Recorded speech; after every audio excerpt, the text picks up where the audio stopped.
Salutations, everybody. It is Matty here today, and finally, the patience has paid off. We're sitting down to talk about Avowed. We're back to business as per usual. This has been our most requested video for the last couple of weeks with the new deep dive of gameplay for Avowed out. We also have, more recently, brand new information from director Carrie Patel on the size of the game, the scope of the game, and the best comparisons you can make for Avowed, which does not include Skyrim. We'll get into all of that. But thank you for your patience nonetheless. As I said, back to business as per usual, starting today. So let's get into some games, y'all. First off, at the top, I want to talk about the deep dive gameplay that came out on the Xbox podcast. Now, for those who are not aware of my prior thoughts on Avowed, I was very much convinced this is a Matty style game, but I wasn't totally in love with the showing we got at the Developer Direct. I think Obsidian games have fine enough combat, and definitely comparatively speaking, Avowed looks the best in that department from what we've got from them in the past. But when I talk to you about something like The Outer Worlds or Fallout New Vegas, I'm not really trying to sell you on the gameplay experience. I'm trying to sell you on the role-playing, the dialogue, the choices, the reactivity. That's the stuff from Obsidian that really lights my fire, and I felt like a lot of that was missing in the Developer Direct. Things like even dialogue were barely present, and that was upsetting to me. But as someone who knows and loves Obsidian games, I didn't really let that deter my hype, but more so I called for there might be a delay here. But this June, when we got the new trailer for Avowed, oh my gosh, did it look way better already. And I felt very convinced, you know what?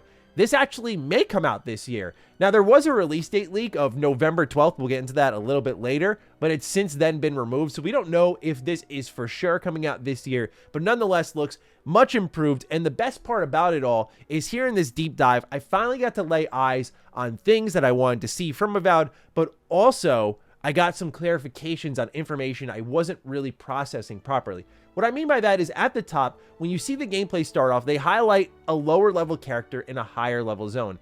And you'll see the combat is kind of dudding a bit. If you listen back to the interview, you'll hear the gameplay in the background and the attacks sound like duds. They're really thudding around constantly. You know, all the onomatopoeias that are unsatisfying, basically. And then you've got the also visual feedback of your weapon kind of kicking off of them.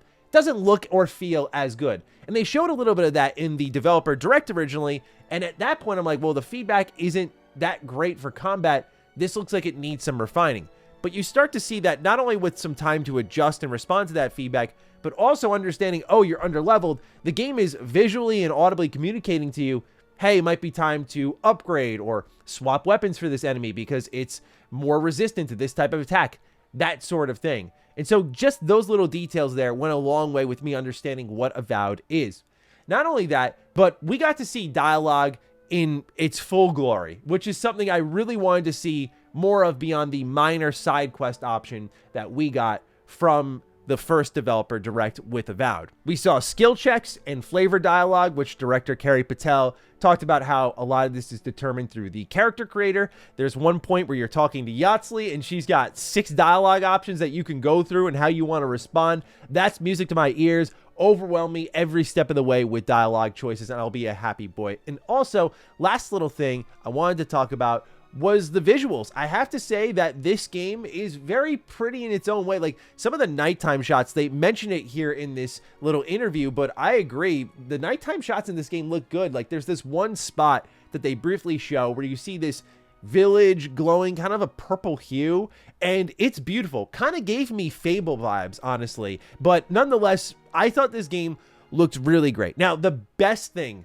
about this gameplay, no doubt about it at all. I thought they'd be shouting this thing from the rooftops, and I'll get into why, but they kind of did it on the low, is a third-person mode in Avowed. So this is why I think a lot of people are continuously drawing Skyrim comparisons. When you see the third-person slow camera rotation in the camp scene, that's some I left my controller on idle in Skyrim type energy right there, and you can see that all over Avowed. While I think the comparisons are understandable with Skyrim, they're really claiming in prior interviews that have been done with Carrie Patel that you should look at games like The Outer Worlds in the terms of scope and narrative design as well as length. They mentioned that it's around the same length too, but also like this is a Pillars game, so they say look at Deadfire if you want to feel for what this game is going to be like. I still think Skyrim was a clear inspiration to this game. I mean, you can't look at that reveal trailer of Avowed and think it's not, but it definitely reminds me more of the Outer Worlds in the terms of its hubs and its zones, as we'll get into direct quotes from Kerry Patel. We also subsequently learned that this third-person mode, the whole game is playable in it. So it's not just this camp scene or specific parts of the game. Like, you can just run around in third person. Why did I think they'd be shouting this from the mountaintops? With the Outer Worlds, the single biggest request from that game, as someone who did a ton of content for that title, absolutely 1000% was the third person option not being there. Please add it in a patch. There were so many conversations about the Outer Worlds needing a third person mode. There were people who were refusing to buy it because it didn't have a third person mode. So to me, I see this as a response to that feedback. I'd still love to see Outer Worlds with a third person mode. I think the days of updating that are done, but hey, Outer Worlds 2, got to have that third person mode. But seeing Avowed have that, love that option there, because for me, I love being able to see the armor I'm wearing, do the full rotation, take it all in, and then likely go back into first person. We also learned that gear has 4 tiers: common, fine, exceptional, legendary, and you'll require specific items as well as money for upgrades. So yeah, pretty bare bones, simple upgrade system for your weapons here. I don't think that's a bad thing. I'd like for those things to be simplistic compared to character building, stat allocation, build crafting, that sort of stuff. We also learned a bit about attributes when you're building your character. There's might, which determines your damage and carry weight; constitution, which determines health and poison/bleed resistance; there's dexterity, which determines your attack and action speed; perception, which affects your critical hit chance and range; intellect affects your essence and elemental resistance; and resolve determines your stamina and second wind cooldown. Now, each attribute, it says, has a bonus that ends at rank 10 on the bottom, so that seems to be the highest you can go with it. And we also learned about abilities, each having 3 ranks that you can upgrade. And by the way, you can respec whenever you want, so keep this in mind when you're building your character initially in Avowed between attributes and abilities. We saw quite a number of them. The fighter had the charge ability. Ranger, we saw Tanglefoot, which was an ability to ensnare an enemy. And there were more passive ones like finesse, marksmanship, which determined your damage for things like guns. There was dodging. There's a parry ability. Then you had the wizard with minor missiles, armored essence, wand mastery, chill blades, fan of flames. There were also 2 branches we didn't get a look at in godlike, as well as companions. So yeah, the Outer Worlds comparisons continue on. You can sort of see the skeleton of the Outer Worlds living throughout this entire game, just with different names. For example, seeing companion abilities, that was something that was already in the Outer Worlds. I think the way you see the stats and how they're laid out, it kind of reminds me of the Outer Worlds, just with different names. So this is a lot of that asset reusage coming in and helping Obsidian out a lot with building these games. But I am very curious about what the godlike abilities are like. And so, yeah, just this looks like a great character building system, a lot of depth here, and good that you can respec whenever you want, because you can kind of change your build on the fly. You also got a good look at exploration. There was one point where the player character burned things down to open up new areas to explore. We already saw in the developer direct being able to like freeze a river and use that as a way to jump up to a higher location.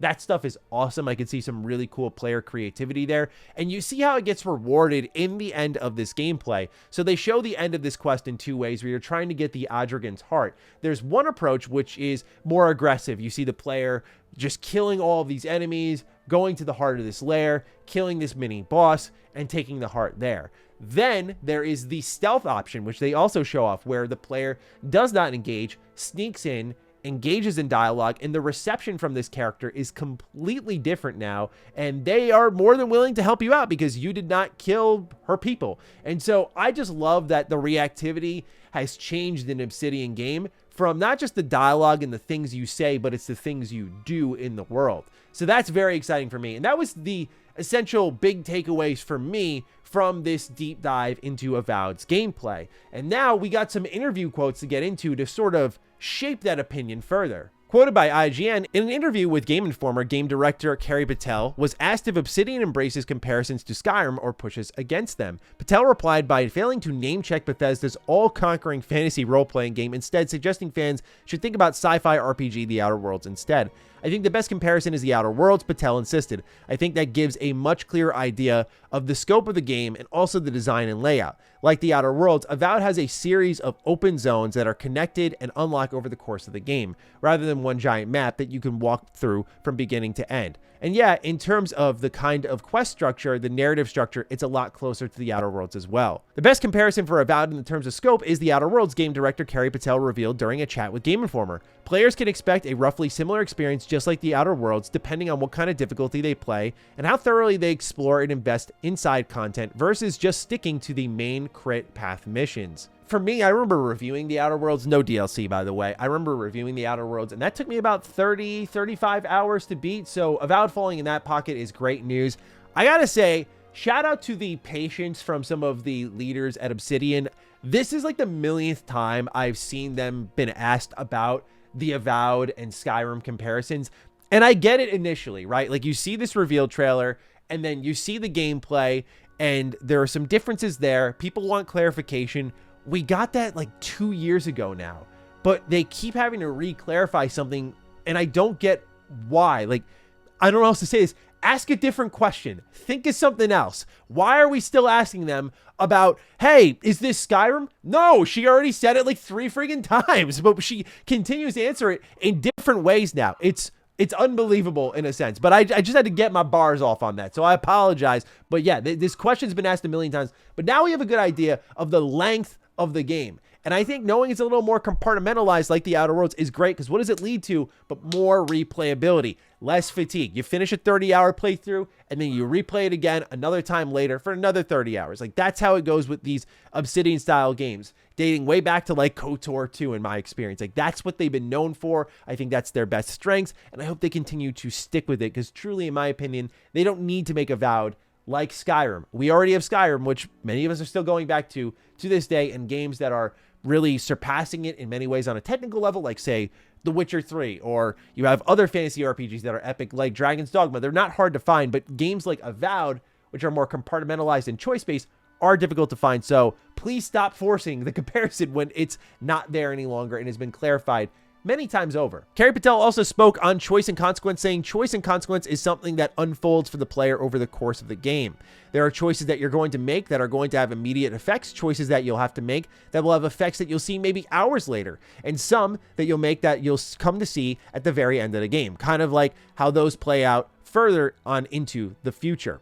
But along with that, you've got choices that are very intimate and impactful for specific characters, and some that really affect the state of entire settlements of the living lands and the living lands at large. There are a couple of very, very big choices the player will make at the end, she said, and those are very clearly telegraphed. The ending that they will get is the result of what very big choices do they make, but also the numerous and subtle choices that they make along the way. I love the sounds of this, of course. Gotta see how it plays out in practice, because we've had many games in the past promise choice. I trust Obsidian will deliver on choice. I like the approach here of how choice will happen in big and small ways, because I think that was very much well represented in the deep dive gameplay that we got. We saw with our own eyes how Avowed has the smaller choices, like, hey, this is just a step in a quest, but it can end in different ways depending on if you're aggressive or stealthy. Like, those are little choices versus what she's describing as very telegraphed, big level choices where you're going to make a decision and it's going to determine your ending, or it's going to hurt or help a character, that sort of stuff. So I'm curious to see how it plays out, but it looks like they got the right idea here. And the real question is, like, when are we getting our hands on this thing? And Avowed accidentally posted its release date, as documented here by IGN, of November 12th on their website before quickly removing it. The interesting part about this is it was also originally leaked by Tom Warren. Some people are wondering why Avowed didn't get a release date at the June showcase. I mean, many games didn't get a release date at the June showcase that we thought would.